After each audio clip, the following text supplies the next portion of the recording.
Buenos días, mi nombre es Giancarlo Muñoz, soy estudiante de la carrera de Derecho de la Universidad Metropolitana C de Quito. El día de hoy voy a hablar sobre un tema muy controversial, en el cual trata sobre la fecundación in vitro en el caso de Artavia Murillo versus Costa Rica.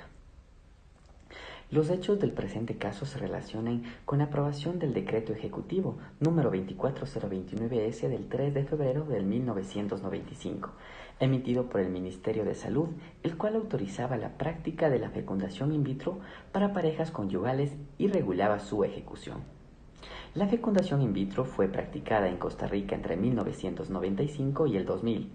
El 7 de abril del 95 se presentó una acción de inconstitucionalidad en contra de dicho decreto ejecutivo, utilizando diversos alegatos sobre violación del derecho a la vida. El 15 de marzo de 2000, la Sala Constitucional de la Corte Suprema anuló por inconstitucionalidad el decreto ejecutivo.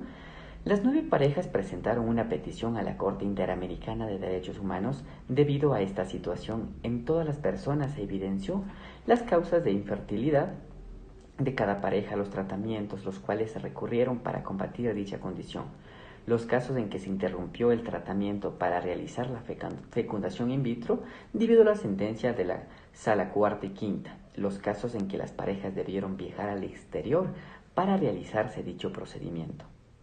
En el petitorio de la Corte Interamericana de Derechos Humanos se presentó la demanda, en este caso con el objeto de que la Corte Interamericana de Derechos Humanos decidiera si en este caso el Estado violó los derechos consagrados en el artículo 11.2, 17.2 y el 24 de la Convención Americana, en relación con los artículos 1.1 y el 2 de dicho instrumento, en perjuicio de Gretel Artavia Murillo, entre otros. El decreto del Ejecutivo fue declarado inconstitucional por la Sala Constitucional de este país. Ese tribunal consideró que los embriones in vitro tienen derecho a la vida y la fecundación in vitro de manera consciente y voluntaria causa una elevada pérdida de embriones incompatibles con el derecho a la vida. El resultado de esta decisión judicial fue la prohibición de esta práctica. La comisión sostuvo que la prohibición costarricense constituía una injerencia arbitraria en los derechos a la vida privada, a la vida familiar, al derecho a conformar una familia, a la violación del derecho a la privacidad, a la libertad, a la integridad y a la no discriminación en el derecho a formar una familia. Por lo tanto, recomendó a Costa Rica levantar la prohibición de la fecundación in vitro y asegurar la futura regulación sea acorde con la Convención.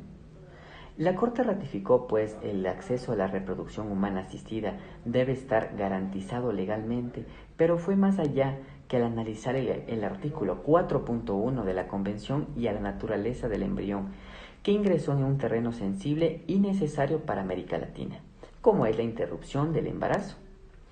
Expresó enfáticamente que los derechos reproductivos integran los derechos humanos y hay un derecho a procrear y un derecho a no procrear. En definitiva, elocuentemente la Corte afirma que el término de concepción alude a la Convención Americana que refiere al momento en que se produce la anidación. Las leyes que se regulan la interrupción del embarazo tienen que ser coherentes con la regla de que el embrión no tiene derechos absolutos. De allí una prohibición total y absoluta de la interrupción del embarazo que no atiéndese a otros derechos en conflictos violaría con la Convención. La Corte Interamericana de Derechos proclamó que el fallo fue a favor de Artavia Murillo y otras, por lo cual las reparaciones individuales que la Corte Interamericana de Derechos Humanos impuso al Estado fueron los siguientes. Primero, brindar tratamiento psicológico inmediato y gratuito a las víctimas con una duración de 4 años. Este tratamiento debía considerar las necesidades y circunstancias particulares de cada víctima e incluir medicamentos, transporte, gastos relacionados. Pagar $5,000 a cada víctima que tuvo que viajar al exterior para acceder a la fecundación in vitro. 3. Pagar a cada persona $20,000, dados a los sufrimientos y el cambio en sus condiciones de vida. En las reparaciones colectivas, la Corte ordenó al Estado, primero, publicar una sentencia en el Diario Oficial. Segundo, tomar medidas para permitir la práctica de la fecundación in vitro y regular su implementación, incluyendo sistemas de inspección y control de calidad para quienes las practican. Tercero, incluir la fecundación in vitro dentro de los tratamientos para la infertilidad ofrecidos por la Caja Costarricense del Seguro Social. Y como cuarto punto, implementar programas y cursos educativos para funcionarios judiciales en materia de derechos humanos, derechos reproductivos y la no discriminación, poniendo un énfasis en esta sentencia. Eso ha sido todo lo que les puedo decir. Muchas gracias.